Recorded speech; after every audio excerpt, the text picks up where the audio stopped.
हुई वो संस्कार आज भी मेरे साथ है। मैं कभी आपको गलत नहीं बोलता, आपका दिल नहीं दुखाता। क्यों? ये मेरे संस्कार हैं। हर मां को मैं गले लगाता हूं, गौरी गोपाल में कोई आए सेवा करता हूं जितनी बन पड़े। ये क्या है? ये मेरे संस्कार हैं। पढ़ाई मैंने जो की सो की। पढ़ाई तो बहुत लोगों ने की, मेरे से ज्यादा पढ़े लिखे आप में से बहुत लोग यहां होंगे। पढ़ाई थोड़ी मायने रखती है। पढ़ाई तो आपने भी ज्यादा पढ़ी होगी मेरे से ज्यादा पढ़ने वाले लाखों हैं। लेकिन शिक्षा तब फलीभूत होती है जब संस्कार हो। यदि आपकी विद्या है पर आप संस्कारहीन हैं तो विद्या सफल ना होगी। विद्या तब फलती है जब संस्कार मजबूत हो। इसलिए ये दास अनिरुद्ध के संस्कार मेरे मां बाप से मुझे मिले, दादाजी से मुझे मिले, दादी से मुझे मिले। इसलिए ये सेवा के संस्कार आ गए। गौरी गोपाल में इतनी सेवाएं, यदि वृद्ध माओं की 290 माएं रह रही हैं, गौरी गोपाल गुरुकुल में बच्चे पढ़ रहे हैं। आजकल कौन किसके लिए कर रहा है? हैं? बताओ, कौन किसके लिए कर रहा है? आजकल रिश्तेदार भी कहां तुम्हारे लिए कितना कर रहे हैं और तुम कितना कर रहे हो किसके लिए? आजकल बेटा पैसे होने पर भी तो अपनी मां को नहीं रख पा रहा है। यदि ये दास अनिरुद्ध ये सब कर रहा है तो ये भगवान की कृपा है और यही संस्कार है सेवा के। गौरी गोपाल वृद्धाश्रम में हमारी माएं रहती हैं। उन माओं को समय से दवाई देना, समय से रोटी देना, समय से दूध देना, समय से भोजन देना, ये जिम्मेदारी है मेरी। उन माओं की समय निकालकर मैं माओं के पांव भी दबाता हूं। मैं रोती हुई माओं को हंसाता भी हूं। व्यस्तता बहुत है, काम बहुत है, फिर भी मैं समय निकाल कर वृद्ध माओं के पास बैठता हूं, उनका दुख सुनता हूं, क्या तकलीफ उसे दूर करने का प्रयास करता हूं जितना मेरे से बन पाए। भाई बुढ़ापे में तो दर्द होता है शरीर में, पर जितना बन पाए दवाइयों के द्वारा वो ठीक करें, बाकी तो नहीं हो सकता। तो मैं करता हूं सारा कार्य। क्यों? दया जब होगी तब आप किसी दीन की पुकार सुनेंगे।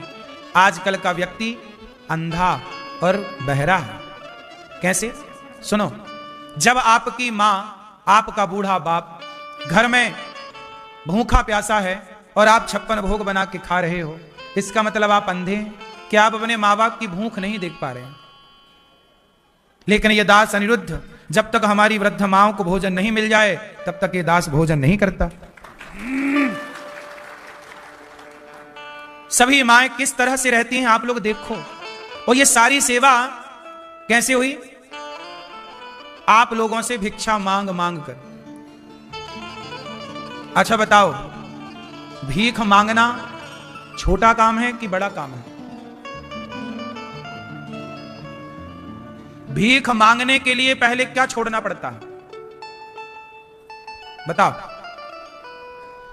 भीख मांगने के लिए पहले अभिमान छोड़ना पड़ता है। क्या छोड़ना पड़ता है? अभिमानी व्यक्ति, हमने गुरुजनों से सुना है, पढ़ा भी है कि देखो अपने लिए मत मांगो, पर किसी और के लिए यदि आपको मांग कर उसका पेट भरना पड़े तो ये अधर्म नहीं है, ये धर्म है। आपने मांगा है किसी और की भूख के लिए, किसी और की भूख को मिटाने के लिए, तो बताओ ये मांगना आपने मांग कर धर्म किया कि अधर्म किया? क्या धर्म किया? उदाहरण से समझो। मैया, जैसे आप जम्मू से आई, आप आई और आप आके चली जाती दर्शन करके, लेकिन मैंने आपसे कहा कि मां, किसी एक भूखे को, एक वृद्ध मां को, एक साधु को आप भोजन कराओ। तो आपने 100 रुपए निकाले और 100 रुपए की रोटी भोजन एक भूखे को गौरी गोपाल में बंटवाया।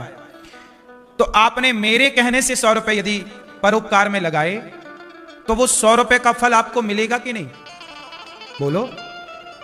आप में से बहुत लोग हैं जिन्होंने मेरे कहने से दान दिया है, अन्नदान किया है, वृद्ध माओं को गोद लिया, संतों को बंटवाया भोजन, रसोई की सेवा की। आपके मन में ये विचार आया कहां से दान करने का?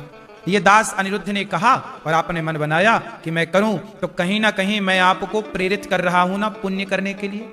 आपने यदि भूखे को रोटी खवा दिया तो आप तो खवा के भूल जाओगी, लेकिन भगवान याद रखेंगे कि आपने किसी को भोजन दिया है।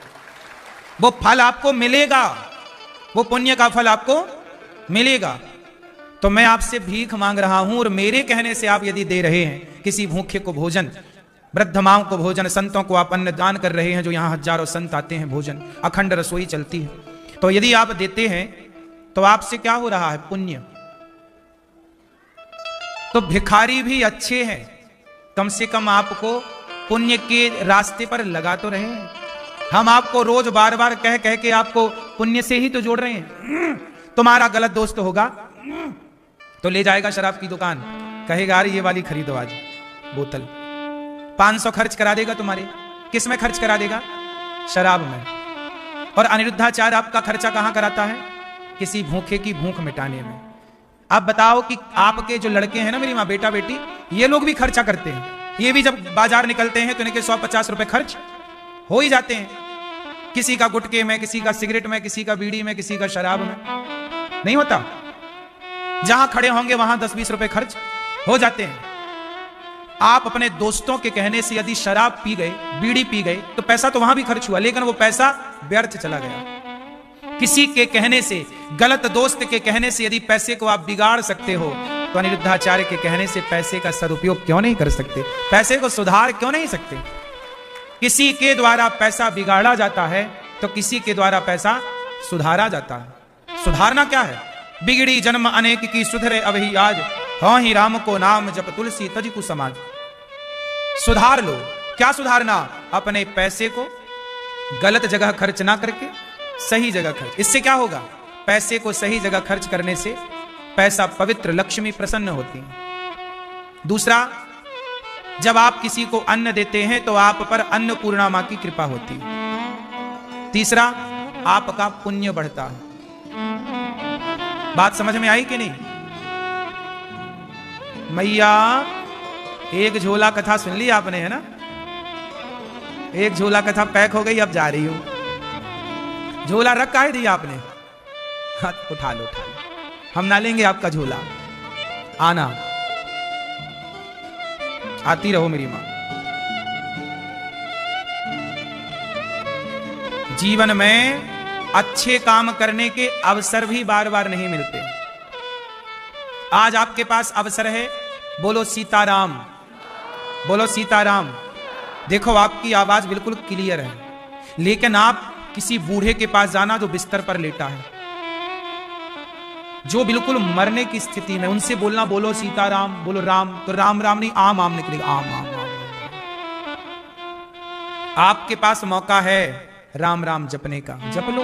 ये मौका आज है, कल बोल पाए ये जिह्वा, ना बोल पाए। आज मौका है इन आंखों से भगवान का दर्शन करने का, कर लो। कल पता नहीं दिखे ना दिखे, बहुत लोगों को दिखना बंद हो जाता है।